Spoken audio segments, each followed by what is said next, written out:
I'm JB. This is the Back It Up Binge podcast, and I'm talking with NFL great John Offerdahl. John, welcome to the program. Hey, thanks, Jeff. Or should I call you JB? Your call, whatever you want. JB is I'm fine. going to call you JB. I like that. There Let's you go. go. Okay. So I want to start current day, what you're involved with, and then we'll work back to the beginning for you, because what I did and what I found in my research is that you had throughout your playing career, there was a concern always about your medical degree education that you were going after. And you did a lot of that during the season, during college, But your entrepreneurial spirit took over. Talk a little bit about what you're doing nowadays, how the listeners and viewers can help you out. Sure. Well, what I'm doing right now, and I've been doing it since my fourth year in the league, is I do the restaurant industry. I'm in the quick service industry specifically. My wife and I have restaurants. They're quick casual or fast casual restaurants, which in the industry terms, it's not like McDonald's fast food, but it's one step up, a little bit a better service, better ingredients, a higher price point. So that's what I do. I have Offerdahl's Off the Grill. That's a restaurant. We do all different types of proteins off the grill, steak, chicken, burgers, on different types of salads and rice bowls and things like that. But we also do breakfast and have great eggs. We grill our eggs up off the grill. And bottom line is, our goal is to have people eat, feel, and perform all day off the grill great. All right. So that's our tag. And we've been doing that specific restaurant concept for the last 20 years.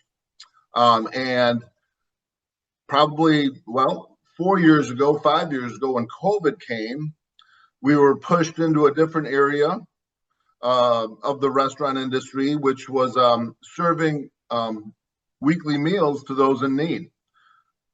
And so that started immediately when COVID came. Interestingly enough, Stephen Ross from the Miami Dolphins went to his restaurant alumni, which was John Offerdahl and Coach Shula, Kimbo Camper, Bob Brzezinski. And he said, I'm going to fund you guys so that you can serve those in need around our stadium, first responders, and healthcare workers during those terrible days where no one was on the streets in Miami. Our restaurant stayed open and served those in need through those funds that Stephen Ross provided us. Isn't that pretty amazing? That is a great story. I didn't know that was the funding behind everything. And I really enjoyed reading about your Handoff Foundation. Yeah. And, well, let me pick that up because yeah. that got our restaurant involved in serving the needs of those in crisis. But that was from our for-profit restaurant. And as we did that during the first year of COVID, we picked up another program funded by the U.S. government called COVID Relief Funds. Okay. All right. And that was to serve and feed people. And we did such a good job serving and feeding those in need across Broward County that when a 50-year federal government program came up to bid, typically most people know that program through its service provider named Meals on Wheels. Yep. We got an opportunity to put the bid in, and we got the bid.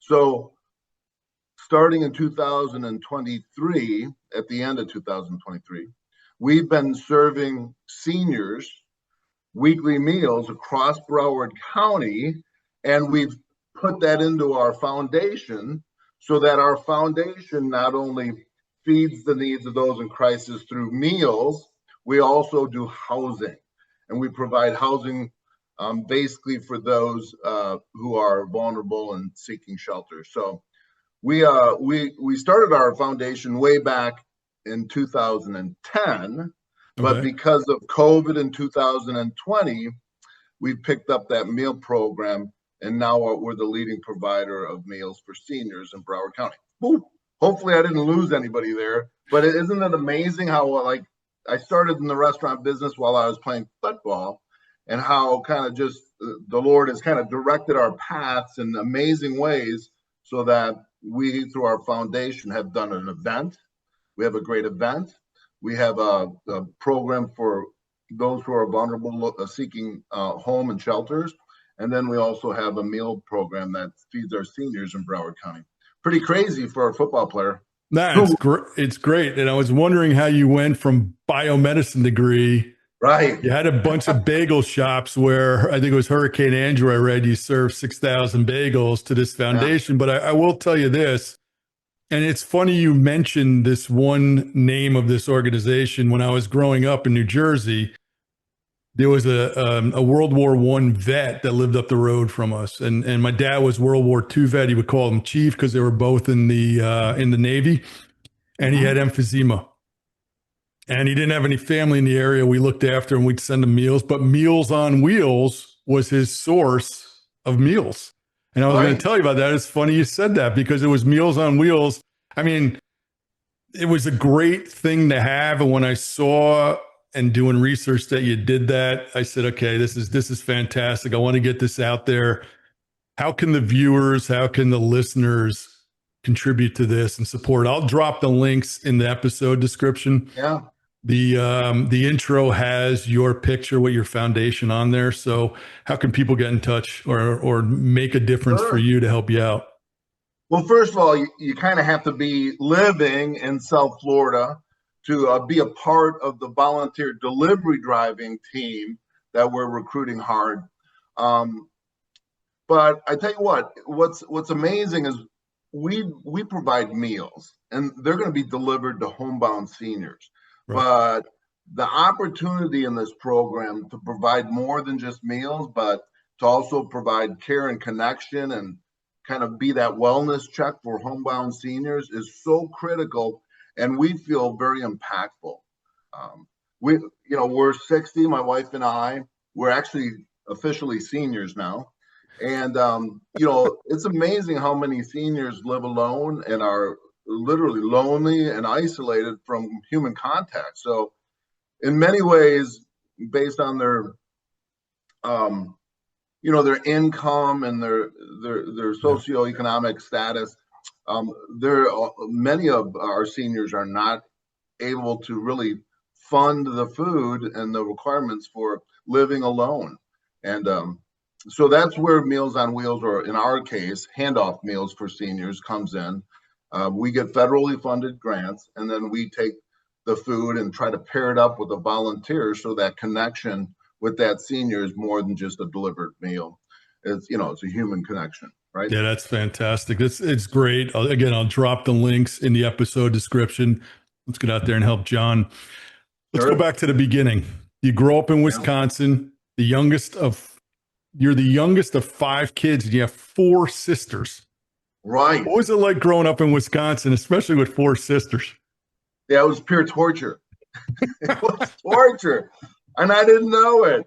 I grew up and I was wearing their hand-me-downs. And, I have a series of photos in our stores. Every year I was a child, I got a year older, I was just wearing my sister's hand-me-downs. Every year up to about 14, I couldn't believe it.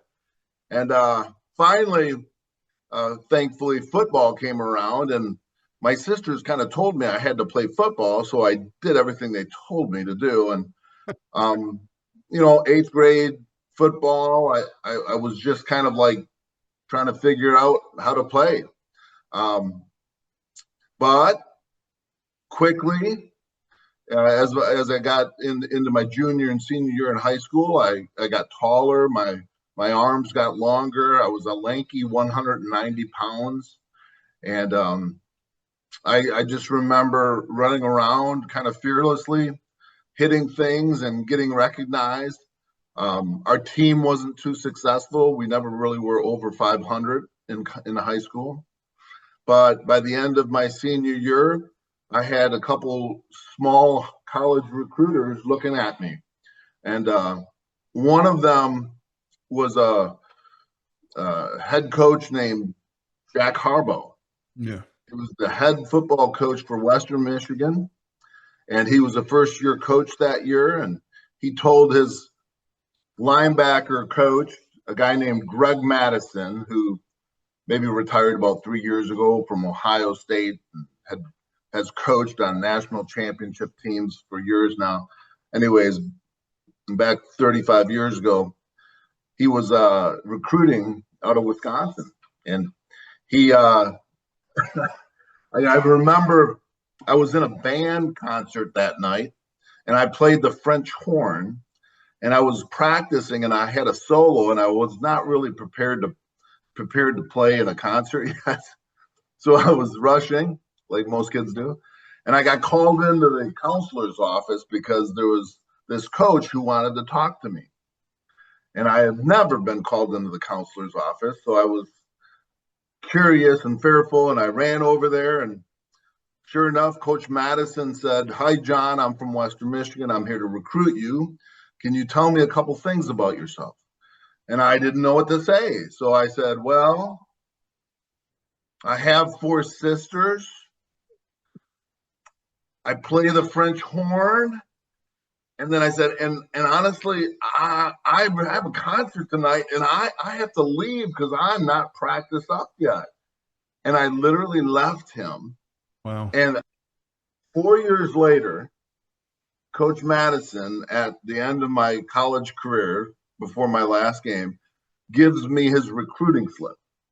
And it was written in big felt pen. It says, "John Offerdahl has 4 sisters, plays the French horn," and then in huge letters it says, "Recruit as walk-on." And he gave that to me. That was kind of my I guess fearless kind of persona coming out of high school. But if you don't mind me keep going. No, keep going. I'm going to circle back in high school on something, but yeah, no, keep going. This is great. I'm gonna get you on this one. I was given at the last second a half scholarship from Jack Harbaugh and Greg Madison, and they split the other half of scholarship with a Jefferson. I came from Fort Atkinson, Wisconsin, and 5 miles away was our arch nemesis, Jefferson, and the quarterback. His name was Lance Leopold.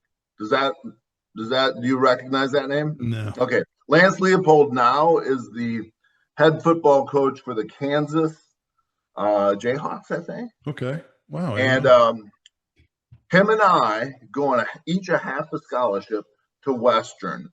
And it was a hot first practice over at Western Michigan. The week was just rookies or freshmen. And Coach Harbaugh was his first year. He was going to challenge every freshman player. Well, after about 2 or 3 practices, and we were roomies, we looked at each other and said, "This stinks, man. This is harder than heck. I can't believe we're doing this." And the next thing you know, the next morning I wake up, Lance Leopold, he's gone. He left the room. I had no idea where he went. I go down, and pretty soon the word gets out that Lance Leopold had his dad pick him up the night before from Wisconsin and literally drove 5 hours around Chicago back home to go to a different college. And I was like, gosh darn it, I can't believe he did that. I would have been with him in the second. But Jack Harbaugh was really smart. He knew I was going to go. He gave me the other half the scholarship. And by the time the veterans came in, I was under full scholarship and already pegged to be probably the starting inside linebacker. That's a great story because the research I did on you, it may have been in the media guys, it made it seem like you went from a half scholarship to a full scholarship because you dominated in practice, but it's because somebody quit? Well, yes. Lance Leopold quit. His other half scholarship became available. Right. And the reason we got that scholarship to begin with, and this is kind of a sad story, was a month before, or maybe 2 months before we came to summer camp, which was August, the Western Michigan University football team lost their starting inside linebacker to a car accident. Oh, okay. So that was not a good reason to get a half a scholarship. And I almost have to tell you, having Lance Leopold leave on me probably wasn't a good reason to have the second half of that scholarship either. So Right. I got a very, I don't know, tainted scholarship. But to to Jack Harbaugh's credit, Coach Madison's credit, and to the Western Michigan, it kept me there, Yeah, no, and that was absolutely. certainly my straight line towards success in the game. Absolutely. Just one question about high school. You lettered in three sports there. You played football, basketball, and baseball. What was your best sport there? No doubt, football was my Was best it? sport. I was Okay. an athlete with no skills, so so skills are like hitting a baseball, or skills are shooting a three-pointer. And I grew up with four sisters, no brothers, and my skills for 14 years was literally playing with Barbie and Ken. So I had no skills, but I was an athlete. And I think football is a sport that allows athletes to rise to the top without necessarily, there's skill positions in football, but there are, other positions like linebacker where instinct is a huge part, where tenacity and kind of the mental condition of your outlook in life as in football. So those type of things I excelled at very, very well in all sports, but the skill sports obviously limited my ability to show. Interesting you talk that way because in the intro, I have your hit on Marcus Allen, one of the greatest tackles I've ever seen, right? And you say it's a skill this, skill that, and the other sports, but you were one of the most technically sound tacklers I ever watched. I mean, you watch that, you're squared up, he comes in, you knock him flat back. And that's a Hall of Fame running back right there. Yeah, well, that didn't happen every play. I can Well, it happened guarantee you most of the that. plays I watched Most in. of my So, tackles were by the shoestring or by the leg, or I learned really early, it doesn't matter how you tackle people, you got to tackle them and make sure they go down. And I see football these days, and I saw it when I played. People are terrible tacklers. And the idea is to hit them hard and right between the chest blade, but most of the time you're going to try as best you can to take them down any way you can. And one of the things I was very proud of was that I thought I was a very good tackler. Not a lot of people. I literally can't remember. I struggle to remember any, but I'm sure there were plenty that I missed. I just didn't miss tackles. well, you blamed it on the other guy next to you, right? Like Jackie Ship or somebody like that, right? Well, when you're in the middle, it's kind of hard to tell who's at fault. So that was one of the benefits of being a middle inside linebacker. So let me give you a story about, and I think I wrote this to you in my letter to you, and we'll get now to Western Michigan, right? I played softball with a guy that was post college. He played at Ball State. He was an offensive lineman. I played adult softball with him. I was the pitcher. This guy was 6'4", 285 after playing days. And, I used to pitch and I used to run back like 15 feet. And he Yeah. found out I'm a Dolphins fan. And he tells me this story. Playing ball, he plays at Ball State. He's playing Western Michigan. He runs a sweep, and all of a sudden, in front of him, is Offerdahl, right? And he says the next thing he knows, all he sees is blue, and it's the sky. You like annihilated him. And I always wanted to ask you. I mean, you obviously don't know the play of the guy, but I always wanted to talk to you about that. But Western Michigan, you had a successful college career there. You started every game all 4 years, close to 700 tackles, and it leads to you playing in the in the Senior Bowl game. I'm sorry. Wind up being defensive player of the game on the north side. But you're forever tied to one player in that game and one or two plays.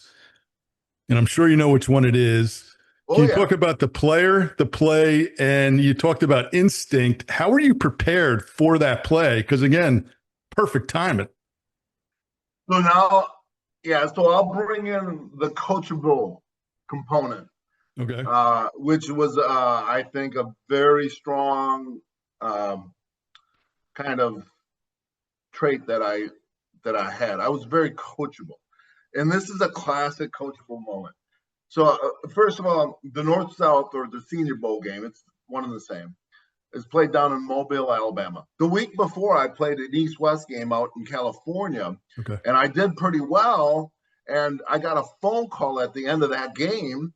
Hey, John, before you go back to Michigan, there's a spot open for you down in the Senior Bowl. Would you like to go play in it? And I had known that the Senior Bowl is kind of the elite bowl game, Okay. where the NFL coaches actually coach the game.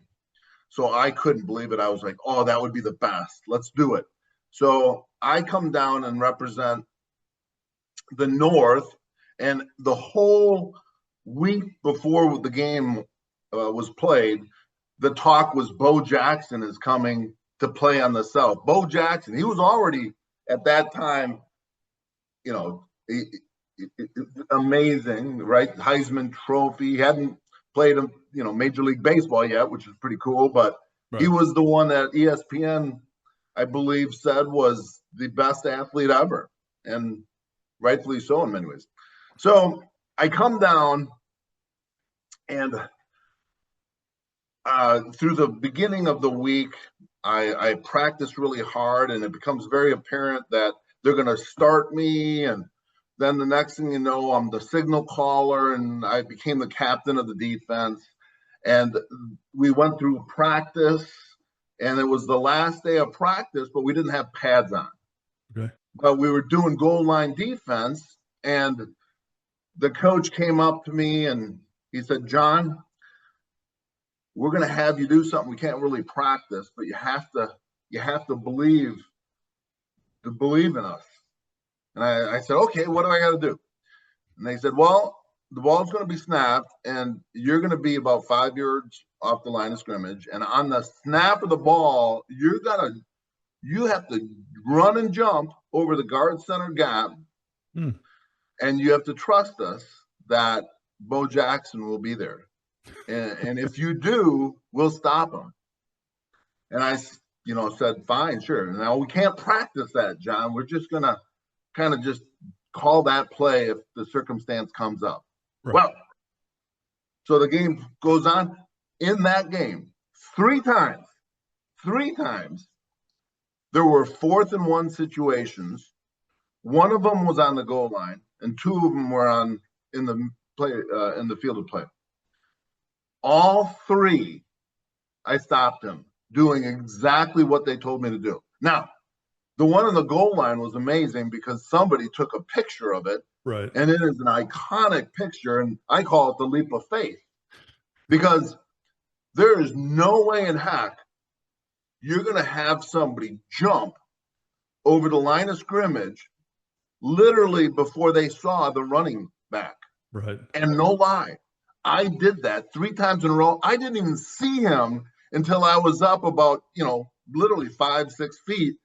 And every time I saw him, he was coming right at me. I couldn't believe it.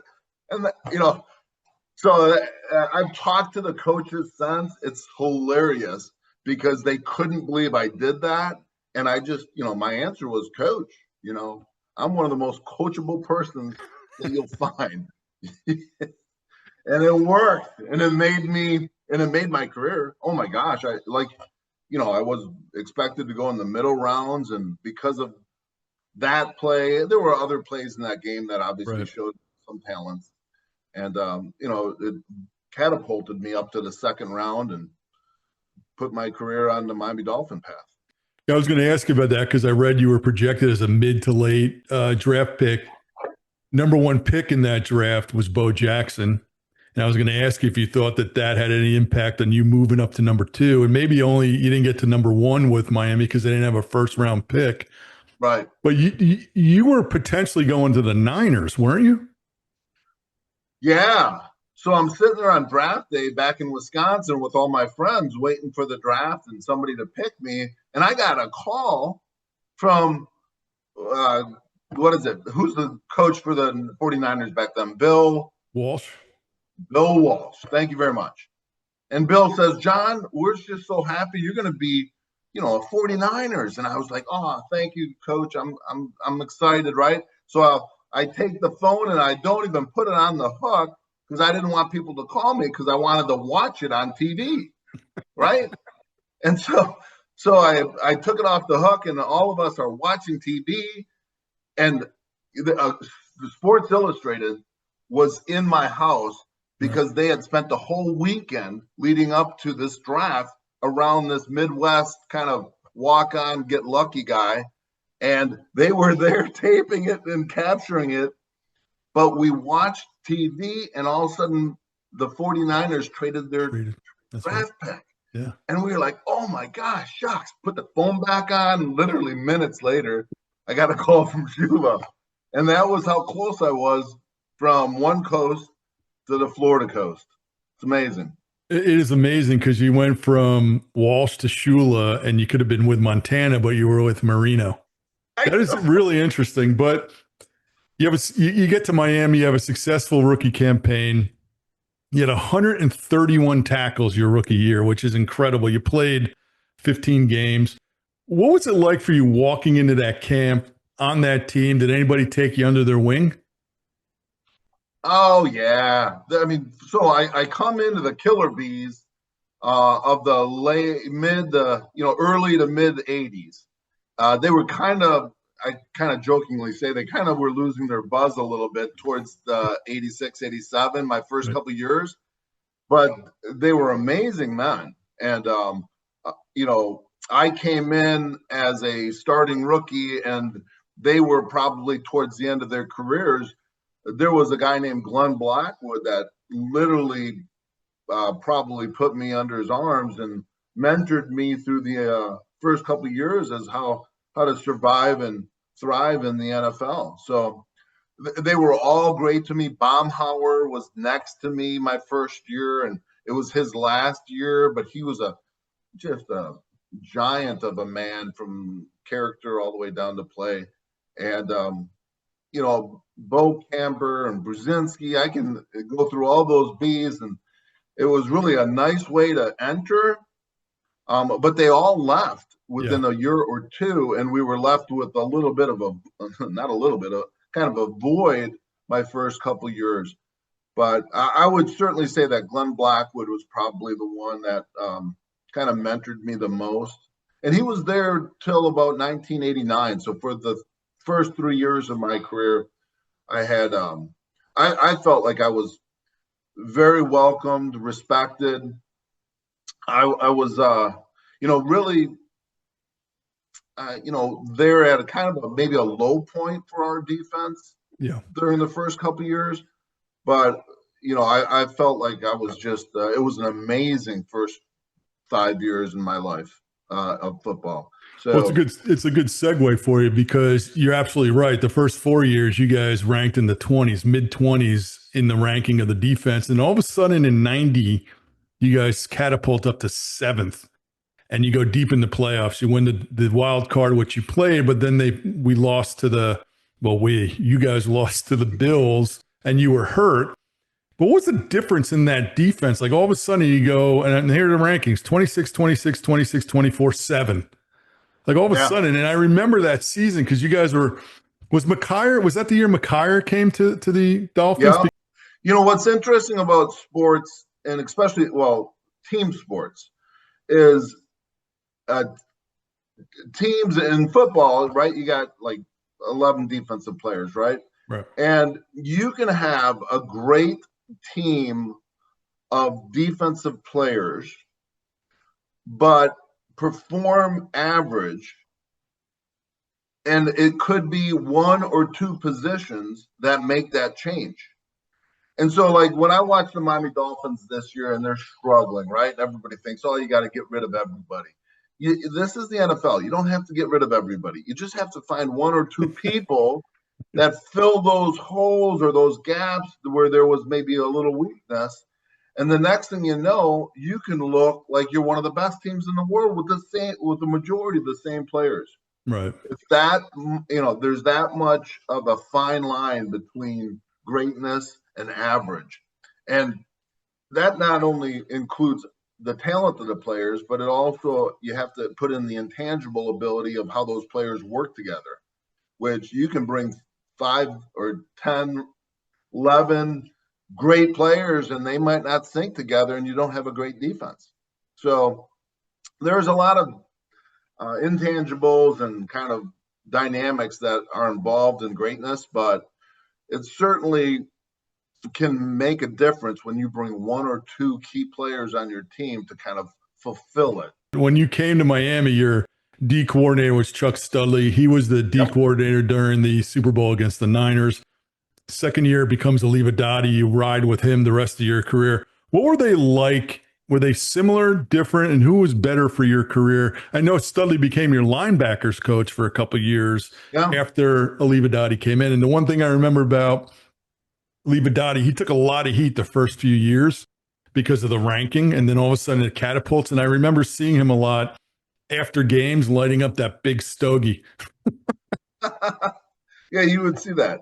Well, I mean, both of them, Shula had a good way of kind of organizational leadership, and he had good coaches. And, quite honestly, I probably appreciated my position coach, a guy who came on the team.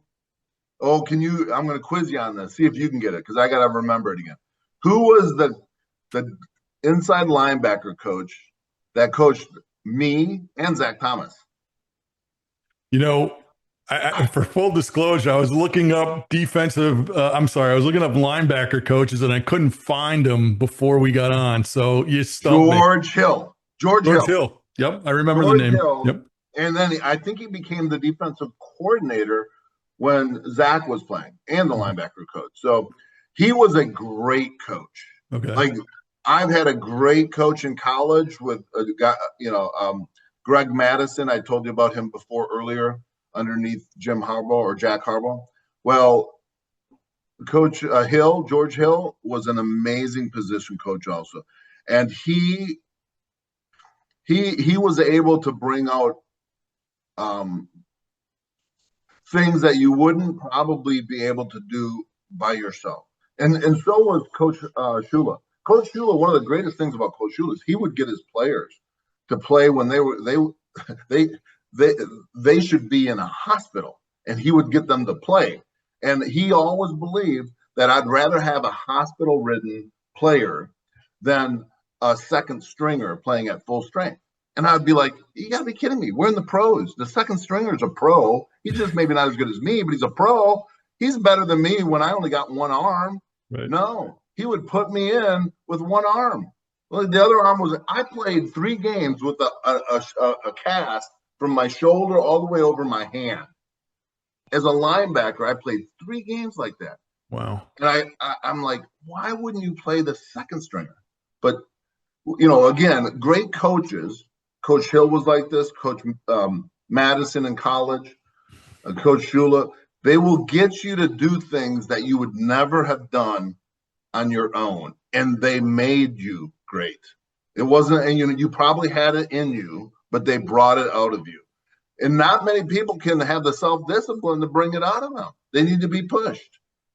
Yeah, but so I ask everybody that I've spoken to that played for Shula, he's the GOAT. Give us a good Shula story. Was part of it fear, though? Well, I mean, it was. You didn't want, part for me, it wasn't as much fear as it was I didn't want to disappoint anyone. Okay. And I wanted to, I've done this my whole life, so it wasn't just Shula, but trust me, Shula was, he was probably a GOAT at getting people to do things they couldn't do. I got a great, when you listen to this one and tell me that an average person these days in the NFL wouldn't just take this game off a little bit. Okay. All right. Right. So I wake up one day at the Shula's golf and hotel. That's where we would sleep overnight on game night. And I woke up Sunday morning and I was sick as a dog. I just knew, oh my gosh, I don't know what happened, but I'm sick. I go down for breakfast.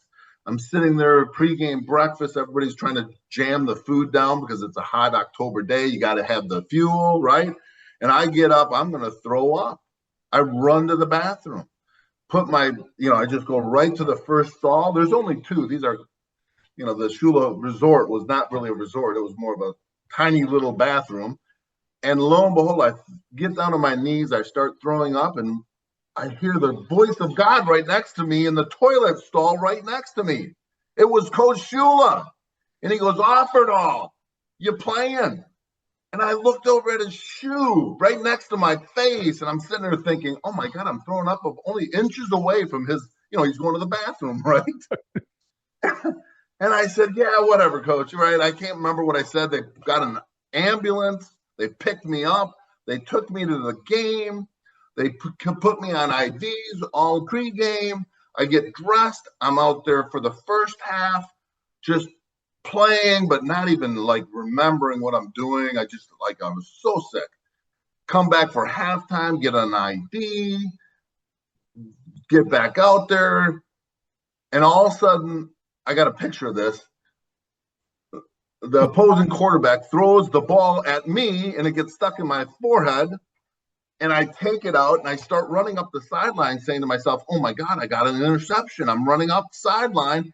And there's Coach Shula right next to me saying, you got to score. You got to score. And he's just all mad. I can see him. And there's this offensive lineman who's got an angle on me. Uh-oh. And I got to beat him. Of course, I don't because I'm sick, right?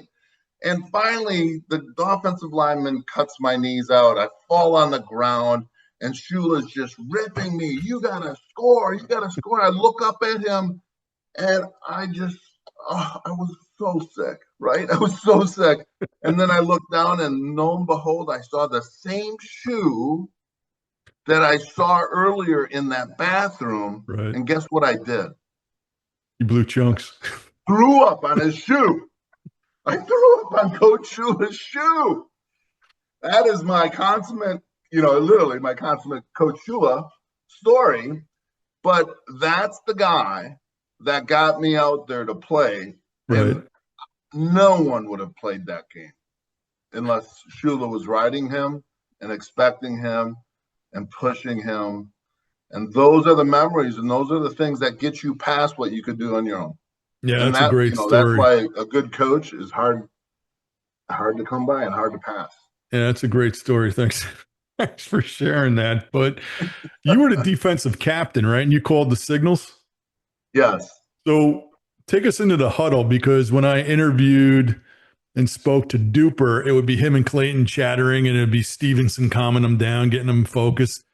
Were you guys pretty focused on the D side? Did you have to calm people down? Do you have a good huddle story? I don't have a good pro huddle story. Okay. I can tell you a pretty funny college huddle story, but not a pro. The pros is a little different because the offense can get in the huddle and set the tone. They can call the play. They can break the huddle. Well, the defense, I was in the phase where we didn't really start huddling anymore because we wanted our players in positions where we thought the opposing team would line up in, right? Because a lot of times it was a rush offense and there wasn't a lot of time for huddles because you'd be sprinting to the spot you're supposed to be at if the call came in late. So by the time I ended playing, we were calling hand signals for calls and not even getting in huddles much. So those type of days, like in college, where everybody gets together in a huddle and, have time to call a play, kind of ended in the pros to some degree. But most of the time in the huddle, you're just trying to catch your breath. And in my situation, to call out the play and make sure people hear it is a pretty important thing. Most of the other players were trying to capture their breath too and didn't have a lot of time for shenanigans. Not in the game. Not in the game. Of course, in practice, that's all they do. No, absolutely. So we talked about Marcus Allen a little bit. Who was the toughest running back you faced? Yeah, I always have said, and I will say it to you, Eric Dickerson was the best running back I faced. And the combination of, so I played against Emmitt Smith, Thurman Thomas. I mean, you name it. There were great running backs back then. That was a great era of running backs. Running backs were counted on probably more than ever back then, Yeah. but quarterbacks were stepping up their game too. So, but Eric Dickerson was the one kind of player that could make you miss and run you over at the same time.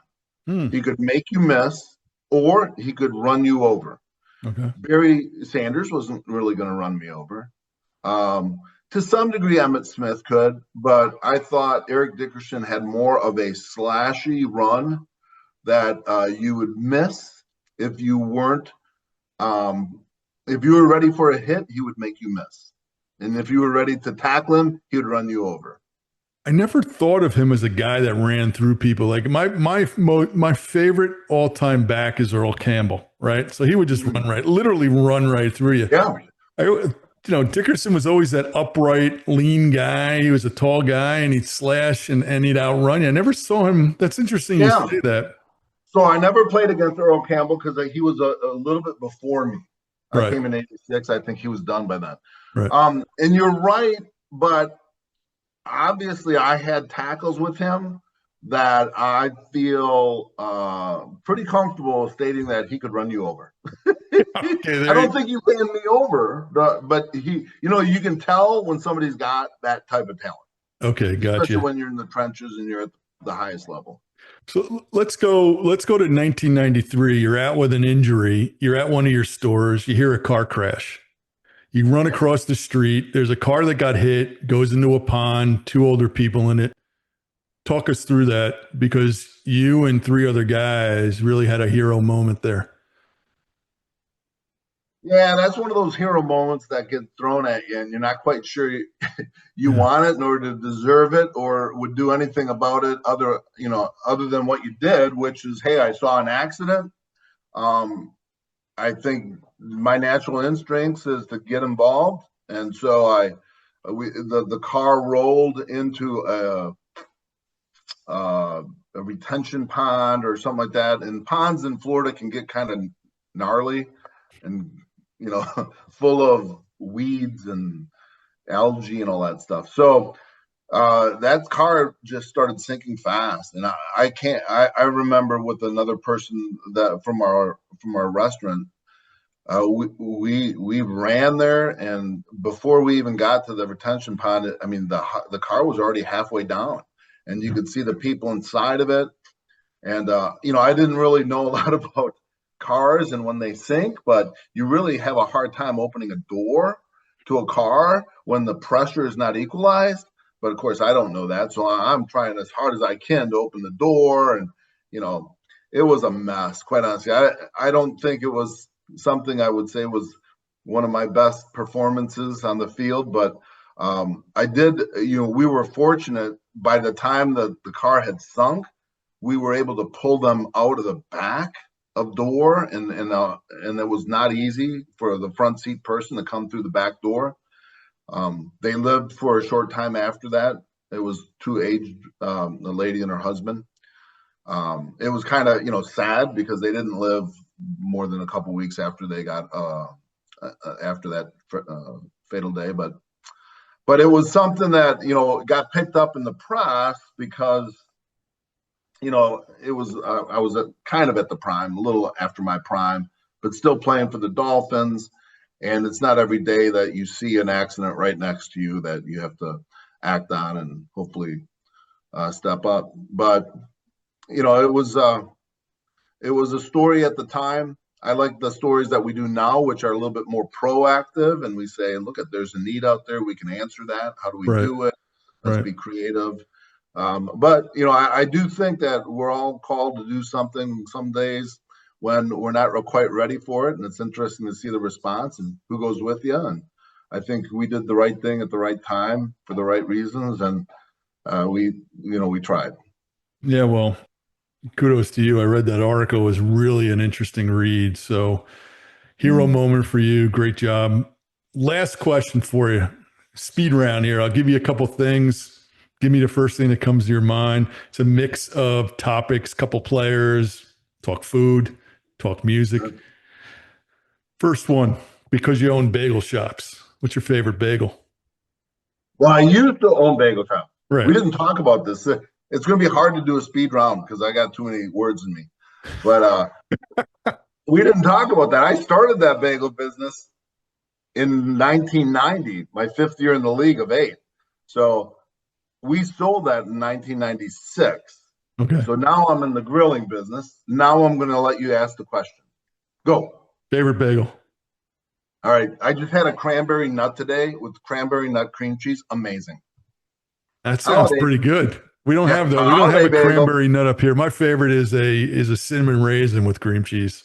That's just I Come can't. on down and try out a cranberry nut for the holidays. It's an amazing. Yeah, The cream cheese no, is even better. I'm sure your bagels down there are great, and your establishment's #1 in Florida. But there's nothing better than a Jersey bagel, to be honest with you. Okay, let's talk Offerdahl's off the grill. I looked at your menu. Okay, Yes. there's 2 things. If I ever make it down to your area, I'm going to come in and try. Yep. The first for breakfast, a bagel egg burger. I've never had a burger for breakfast. And then for lunch, I would try the salmon BLT. What's your Okay. go-to menu item? The bagel burger is amazing. Now, Okay. I'm not quite sure I would do it on a bagel because a bagel's a little bit tougher and it'll squirt a Right. little bit more. We got a nice bun too, but you put a medium over easy or medium egg on that burger. We have the best burgers. I'd put them up against anyone. All right. Really? Okay. Absolutely. You would never know that. I would put them up against the best burger place in town, in the state. I don't care. I'll put it up against it in the nation. We have unbelievable burgers. Okay. But the egg burger, I mean, I love eggs on a burger. Not everybody does, but give me a grilled egg on a grilled burger and I have never had an egg feel on a great. burger. I've never had that combo. And in fact, my wife just picked up some burgers today. We're going to grill tomorrow. Maybe I'll Now, throw our an burger egg on is it. a half-pound burger, so it's a huge burger, and it takes about 12 minutes on a hot grill to grill up. So there's a wait time for that. But greatness always sometimes has you wait a little bit. So is that your go-to item? That's the one you would always go for? Or?